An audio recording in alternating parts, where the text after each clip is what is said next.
nggak ada jam tangannya, yang ada bungkusan hitam dibalut sama lakban, dikasih nama Farel. Duh, kok bungkusan hitam? Padahal kita butuhnya apa? Jam tangan. Tapi karena kita yakin di balik bungkusan itu ada jam tangan, kita ambil. Oh, ini pesanan saya. Sampai rumah buka tuh, ternyata betul. Coba kalau kita misalkan ini bukan punya saya, terus kita biarkan. Saya butuhnya itu adalah jam tangannya, bukan bungkusnya. Mungkin dibalik, diambil lagi tuh. Nah, kita ini doa sama Allah. Ya Allah, jadikan saya orang sukses, ya Allah. Jadikan saya orang hebat, ya Allah. Jadikan saya, cita-cita saya sebagai dokter, jadikan saya dokter, ya Allah. Misalkan begitu. Nah, doa kita kira-kira dikabul sama Allah nggak? Dikabul, tapi turunnya tadi sepaket dengan bungkusnya. Mintanya kita ini jadi tentara, di usia kita 13 tahun ayah meninggal dunia. Gitu kan? Loh, kok gini? Padahal saya pinginnya nggak begini. Saya pingin jadi tentara. Kok datangnya ayah meninggal? Nah, itu paketan. Nah, terkadang kita ini nggak mau dengan bungkus. Ada di antaranya teman-teman saya, sahabat saya sering keliling dulu dengan teman-teman SMK, SMA di mana tuh? Karanganyar. Hampir 6.000 orang bertemu saya. Itu banyak itu yang dia punya orang tua tapi merasa nggak punya orang tua. Bayangkan teman-teman, habis kegiatan persami gitu, lagi ngantuk-ngantuk gitu, ya, terus kata ayahnya, Mak, Dek atau Mbak, ambilin minum. Iya Pak, bangun kan, ngantuk-ngantuk gitu. Karena namanya ngantuk, lemas ya, hanya kan kebablasan, sambil tiduran tetap ngantuk gitu ya. Nah, kelamaan marah bapaknya, dijambak rambutnya, dicedotin ke tembok. Dan itu menjadi sesuatu yang sangat berat buat dia, sehingga dia jadi kecewa sama ayahnya. Dan setelah itu dia nolak itu, gak mau. Karena nolak, rezekinya gak dapat, hikmahnya gak dapat. Akhirnya apa? Ya itu. Jadi mohon maaf, melakukan hal yang negatif. Karena yang saya temukan 6.000 itu 50% semuanya terkena hal-hal yang negatif, narkoba, seks bebas dan sebagainya. Berawal dari apa? Tidak menerima kahanan. Tahu kahanan tidak? Keadaan. Tidak menerima keadaan. Kenapa sih bapak saya masukin saya ke sekolah muda mandiri? Kok saya nggak di sekolah ini, sekolah yang lain? Gimana sih? Ini ya. Kalau kita nggak mau menerima, berontak, nggak dapat apa-apa, nggak dapat rezeki. Banyak yang kayak gitu. Orang tuanya ngeluarin uang banyak, ya.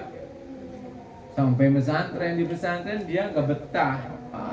Ya saya buang saya, ibu saya buang saya disimpan pesantren. Pulang rumah ngambek, nggak mau kuliah. Jadi nggak dapat rezeki, nggak dapat pemahaman di sana.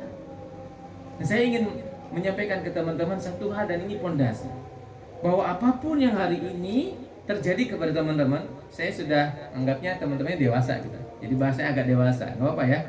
Yang terjadi kepada teman-teman sekarang, apapun itu terima. Karena di baliknya ada rezeki. Sepakat? Apapun itu yang hari ini panjenengan rasakan, terima. Karena hidup itu hanya pemberian saja, dikasih saja sama Allah, kita hanya nerima aja. Gak bisa menolak. Betul enggak? Gak bisa menolak. Maka tugas kita cuma satu, ketika diterima, ketika diberi, terima. Setelah diterima, sikapi dengan sikap terbaik. Terima dengan tangan terbuka. Kita dikasih surat sama dokter, obatnya sampai 10 macam dikasihkan dari kita agar sembuh. Terima nggak? Terima, walaupun baik diminum sama kita. Betul? Allah tahu tuh, you punya cita-cita, teman-teman punya cita-cita A, B, C, D, F. Kata Allah nih rumusnya, konsepnya. Kasih ke Mas Farel. kehilangan orang tua, ayah, ada yang lain lagi, ada yang lain lagi. Nah kalau kita menerimanya, insya Allah sembuh. Insya Allah sesuai dengan kehendak Allah. Ingat, arsitektur kehidupan kita itu bukan orang tua. Arsitektur kehidupan kita bukan seorang ahli manajemen, bukan. Arsitektur kehidupan kita langsung pemilik hidup kita. Siapa? Allah. Dia punya kurikulum untuk kita. Dan dengan kurikulumnya Allah itu, Allah berikan kepada kita masalah-masalah itu. Dan kita terima. Kalau kita terima, insya Allah kita sesuai dengan kehendak yang menciptakan kita. Terkadang kalau saya menyampaikan parenting kepada orang tua, gitu teman-teman, saya bilang, Bu, anak kita ini jangan sesuai ambisi kita jadi apa, tapi lihatlah kira-kira Allah ingin mengarahkan anak kita jadi apa. Nah kalau di di sekolah muda mandiri kan ada talent mapping ya. Kenapa? Itu fitrah kita. Mau jadi apa? Nah saya sekolah lagi tapi di universitas terbuka. Universitas terbukanya langsung di lapangan. Mana nih sebetulnya potensi saya di mana? Di kimia apa di mana kan gitu. Hanya ngikut aja apa yang dikehendaki Allah. Hanya ketemu keinginannya gimana dan di sananya kekuatan. Begitu ya. Jadi teman-teman, yang saya ingin sampaikan ke teman-teman, ilmu permen. Artinya kalau kita sudah doa harus siap dengan bungkus, ya. Sepakat? Hari ini duduk di sini juga sama, nggak enak ya. Dengan juga sama, nggak enak teman-teman. Tapi ini paketan rezeki. Di baliknya ada rezeki. Setuju?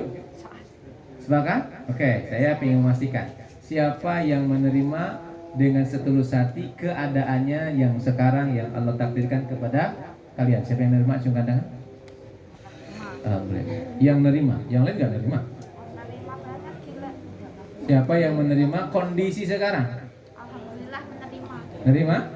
Insya Allah. Alhamdulillah. Kenapa kau menerima? Ya hukumnya begitu. Kalau dengan kejedot apa namanya? Kejatuhan hukum genteng ya, teori genteng. Jadi kita jalan terus genteng jatuh, lu ke kita. Saya nggak terima genteng jatuh. Nah nggak terima gimana? Oh kita sudah benjot, betul nggak? Jadi gimana terima? Betul? Apa yang hari ini kita adakan terima, udah pun terima aja. Lalu kita sikap. Setuju? Silakan. Kalau jenengan terima, Pak Usep jamin dapat rezeki. Sepakat? Kok Pak Usep berani jamin? Iya, karena yang menjamin bukan Pak Usep, tapi sang pemilik rezeki. Siapa?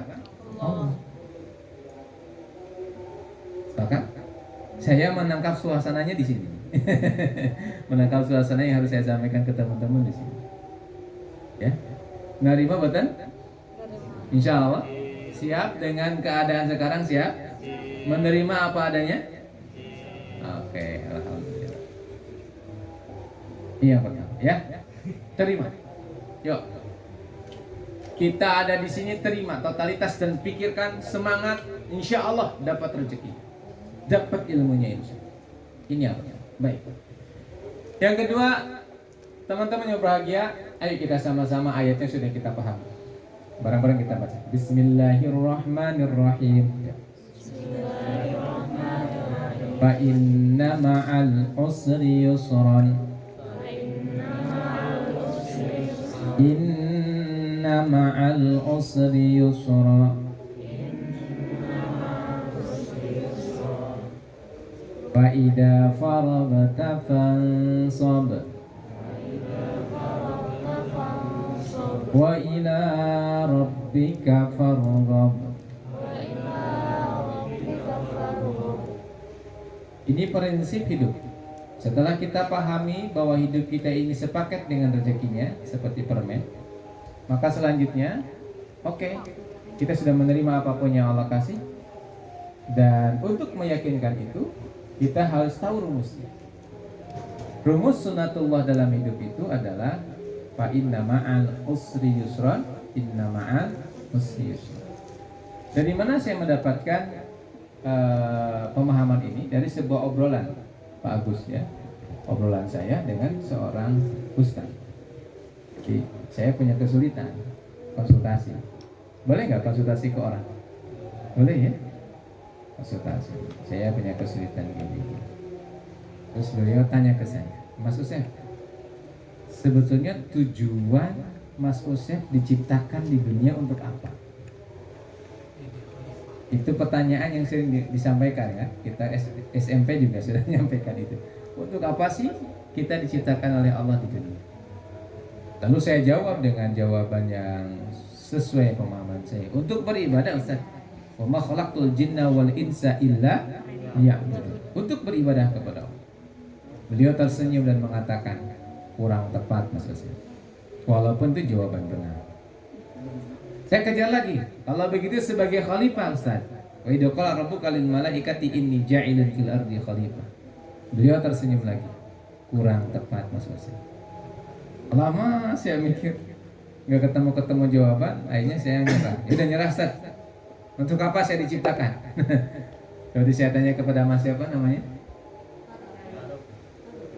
Yang ini Mas Ustaz. Mas Faruk.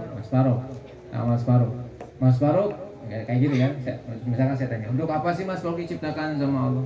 Seperti itulah kira-kira Ustaz saya bilang ke saya, untuk apa Mas Ustaz diciptakan? Udah besar Mas, saya udah usia sekitar 39 tahun. Ini kan baru 39. Sekitar segitu saya ditanyain lagi, dan saya tidak bertemu jawaban pada waktu itu. Sampai akhirnya ketemu dengan satu jawaban beliau.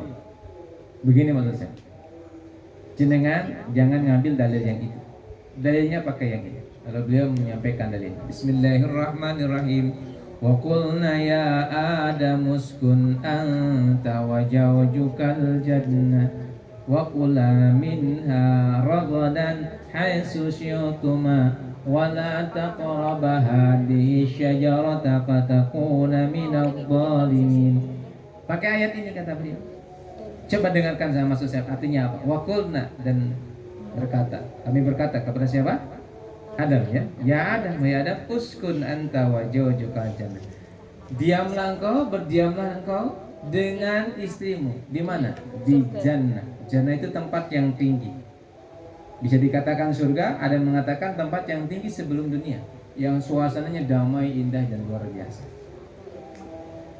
Untuk apa di sana? Diam di sana. Wa kula minha ragadan haitsu syi'tuma. Untuk memakan apapun yang ada di sana, haitsu syi'tuma, sekehendakmu. Atau dalam bahasa lain, untuk menikmati apapun yang ada di sana sekehendakmu.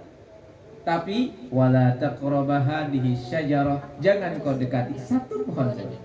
Fatakuna minadh dhalimin, engkau akan termasuk orang yang zalim. Apa kesimpulannya kata beliau? Jadi kesimpulannya Mas Usep, selain yang dua itu, Allah ciptakan manusia itu untuk diberikan oleh Allah kemudahan, untuk diberikan oleh Allah kebahagiaan, hidupnya bahagia terus, mudah terus. Saya tanya, loh kok bisa Ustaz? Lihat ayatnya. Dimasukkan di tempat yang tinggi, di jannah, disuruh makan apapun dengan sangat mudah, tapi satu yang tidak boleh, larangan. Namun ternyata kita ini melanggar aturan Allah. Ya, Nabi Adam melanggar aturan Allah, betul? Dia apa? Digoda oleh syaitan, mendekati pohon itu. Dan ternyata setelah mendekati pohon itu, melanggar aturan Allah, diturunkan ke dunia menjadi susah. Makan harus mencari dulu, ikhtiar dulu, dipisahkan dengan pasangannya, menjadi lebih susah. Hidupnya susah, bahkan mohon maaf tidak punya penutup aurat, harus diapin sendiri penutup auratnya. Semuanya harus sendiri, susah. Padahal dulunya nggak susah. Saya baru mengut-mengut, oh iya. Langsung unjuk. Nah, berarti kalau jenengan sekarang sulit, bukan Allah yang bikin sulit, tapi jenengan pasti pernah melanggar aturan Allah. Begituin saya nunduk Mas. Iya. Karena saya banyak melanggar aturan Allah, jadinya hidupnya sulit. Jadi gak mungkin Allah ngasih kesulitan kata beliau. Allah itu pasti ngasih kemudahan. Yang bikin sulit itu karena kita banyak melanggar aturan Allah. Ini saya sampaikan sekarang ke teman-teman agar teman-teman punya bekal. Kalau ingin hidupnya mudah sederhana, jauhi larangan Allah, itu mudah hidup. Pun itu aja. Jadi kan usia berapa tahun sekarang? Mas Farel berapa? 20 tahun. 16 tahun ya. 16 tahun, saya udah 39 ya. Berarti saya sudah agak lama hidupnya, dan saya akan menyampaikan pengalaman hidup saya selama itu dan disimpulkan buat panjenengan yang 16 tahun, sehingga nggak usah ngikutin kesalahannya. Kan lebih cepat ya? Betul. Dan diantaranya ingin saya sampaikan, jauhi yang dilarang oleh Allah. Insya Allah mudah hidup. Mohon diingat-ingat ya. Bagi teman-teman kan udah balik semua kelihatannya. Jadi agar kita hidupnya mudah, dimanapun panjenengan sekolah itu nggak ada masalah. Mau di mudah mandiri, mau dimanapun itu nggak ada masalah. Ya, karena bagi Allah yang nanti dimudahkan oleh Allah adalah yang dia mampu menjauhi larangan Allah dan melaksanakan semua perintah Allah. Rumusnya mana? Wa may yattaqillah yaj'al lahu makhraja. Barang siapa bertakwa kepada Allah, Allah berikan jalan keluar. Betul? Allah berikan jalan keluar untuk siapa? Untuk orang-orang yang bertakwa. Maka kuncinya mohon diingat-ingat. Barangkali saya tidak lama hidup. Mohon diingat-ingat. Jadi ketika panjenengan ingin sukses sederhana, jauhi larangan Allah. Pun itu. Insya Allah dimudahkan. Jadi pengalaman saya hidup selama 39 tahun itu, ketika tanpa disadari melanggar aturan Allah, itu malah susah hidupnya. Anten ya? Sepakat? Siap Mas Farel? Jauhi larangan Allah, dekati perintah Allah. Ya Mbak ya? Insya Allah. Mana dalilnya bahwa hidup itu dimudahkan? Fa inna ma'al usri yusron, inna ma'al usri yusra. Beserta kesulitan itu ada kemudahan, dan beserta kesulitan itu ada kemudahan. Ada dua. Al-usri diulang-ulang 2 kali, isi ma'rifat, maknanya tetap satu, yaitu kesulitan. Yusron diulang-ulang 2 kali, ini nakirah, maknanya tidak satu, kalau diulang menjadi 2. Sehingga kalau dirumuskan, dikumpulkan, satu kesulitan akan bertemu dengan 2 kemudahan. Jadi kalau digabung kesulitan 1, 2 kemudahan sama dengan apa? Mudah. Betul. Kalau kesulitan itu negatif 1, kalau kemudahan itu plus 2, digabungkan menjadi apa? 1 mudah. Artinya hidup itu mudah. Kalau hari ini teman-teman merasa susah, tidak. Bentar lagi mudah. Ayo saya cek. 2 kali 13 berapa? 26. 26. Nggak usah mikir kan? 26. Tapi ketika dulu waktu SD kelas 1, 2 kali 13 berapa? Oh, semuanya dihitung. Betul nggak? Sulit banget. Ternyata dulu sulit, sekarang mudah.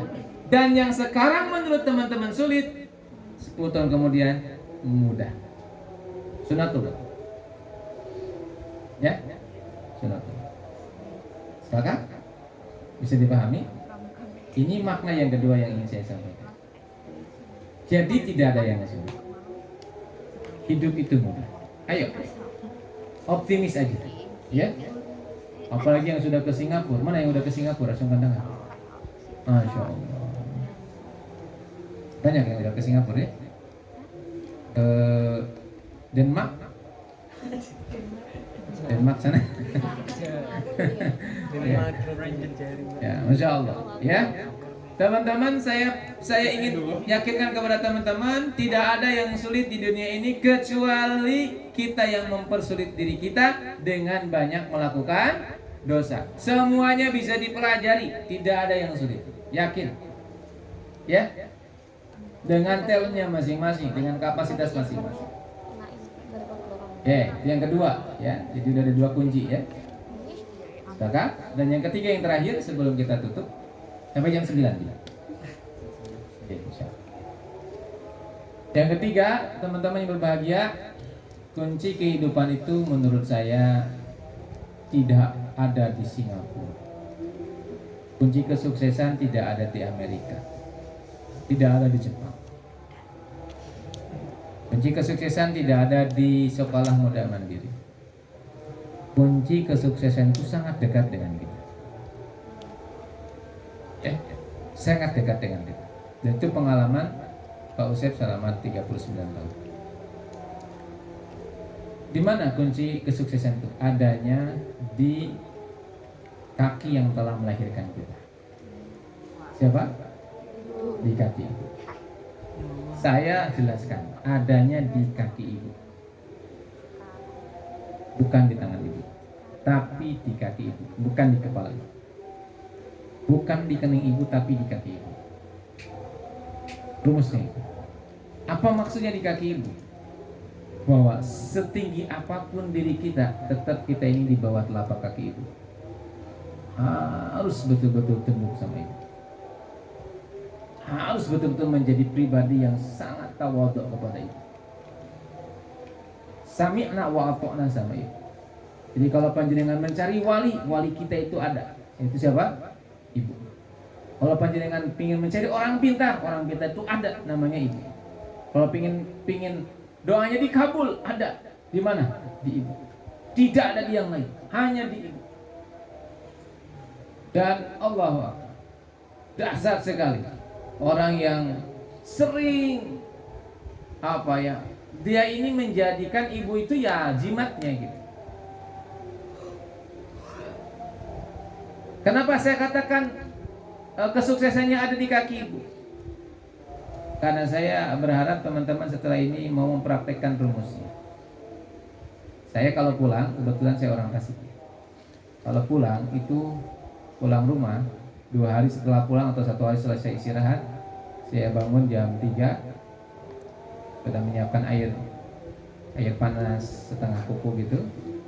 Saya bawa handuk, ibu bangun, setelah beliau sholat, saya dudukkan ibu, terus saya cuci kaki.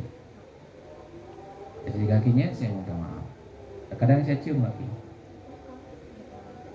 Saya menyuwun ridhonya dulu. Untuk apa? Untuk betul-betul menunjukkan bahwa kita ini adalah anak ibu. Jangan sampai kita merasa kita lebih pintar daripada ibu. Walaupun ibu hanya lulusan SD nggak lulus, kita sarjana S3, tetap kita ini adalah di bawahnya siapa? Ibu. Kita cium kaki. Dan ketika ibu dicium kakinya nangis. Jangan gitu toh nak. Nah ibu itu tetap seperti apapun, sudah gede seperti apapun, ini anak ibu. Ridhonya ada di ibu. Ibu nangis. Ketika ibu nangis, justru saat itulah kita butuhkan tetesan air matanya yang masuk kepada ubun-ubun kita. Itulah keridhaan Allah.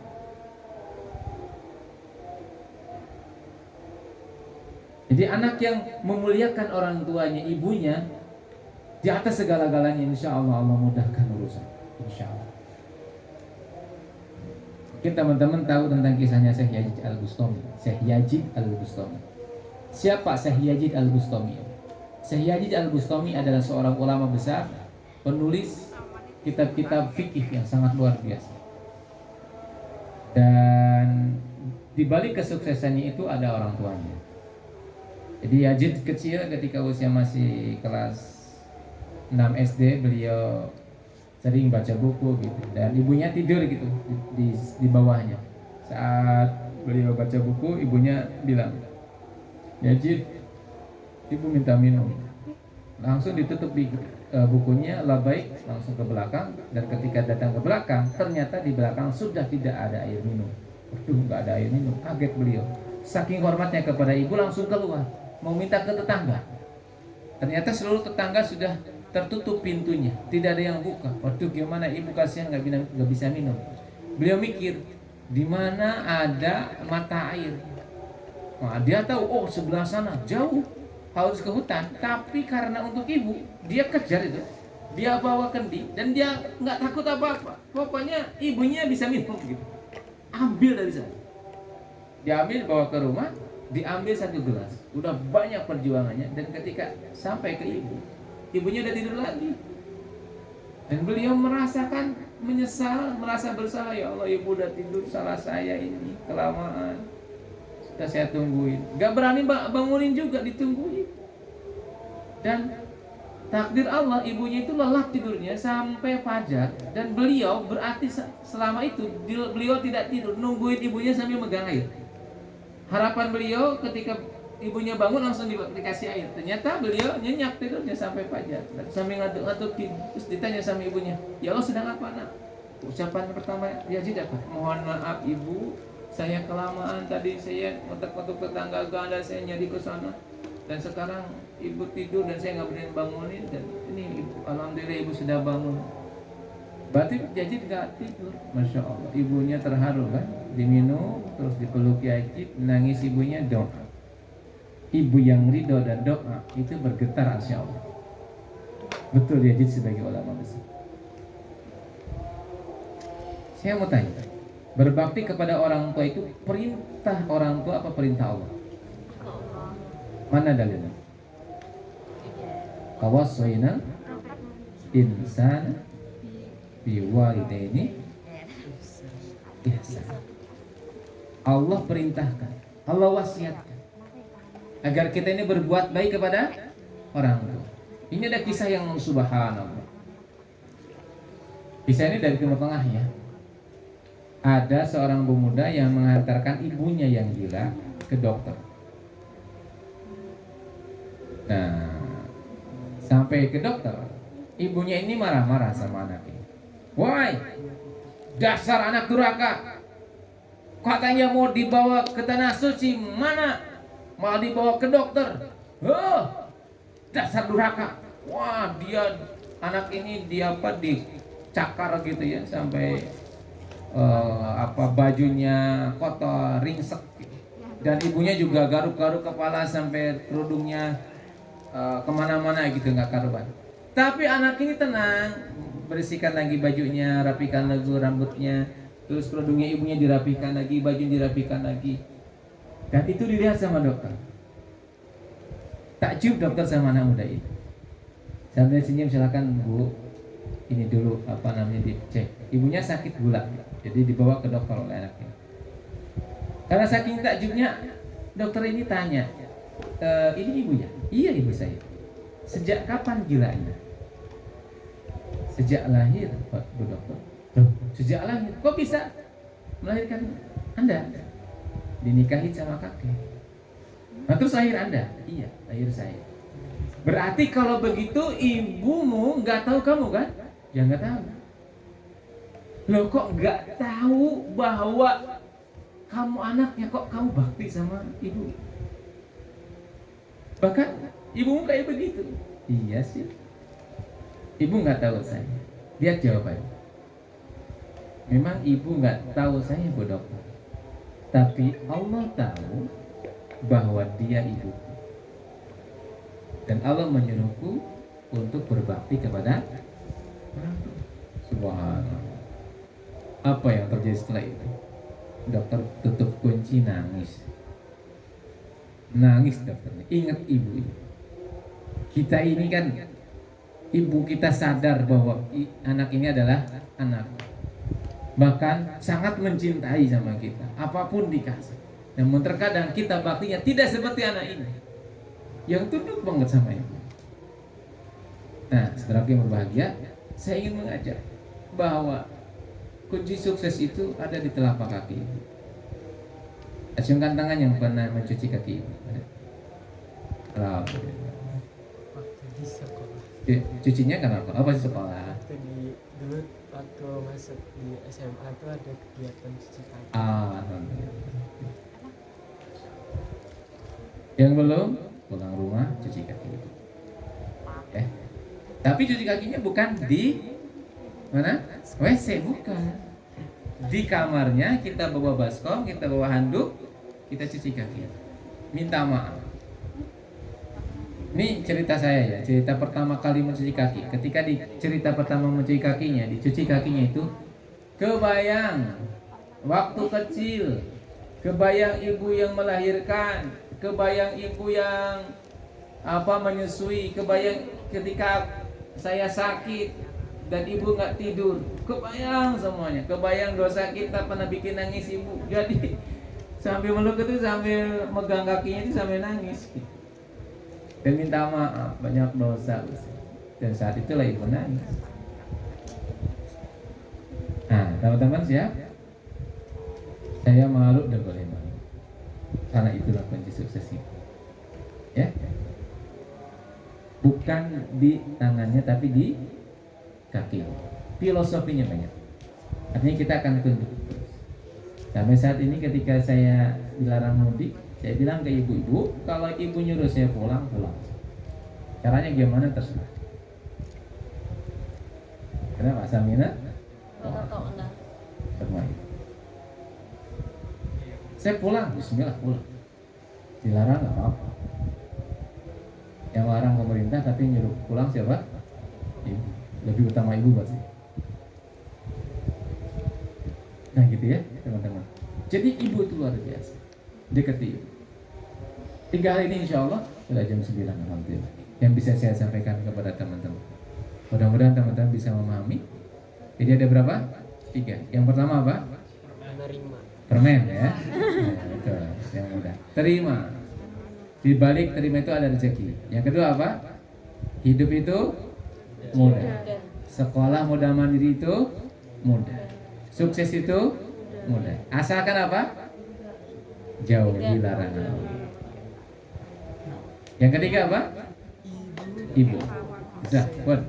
Masih punya ibu semuanya? Alhamdulillah. Kalau masih punya, ayo. Nanti kalau pulang rumah segera.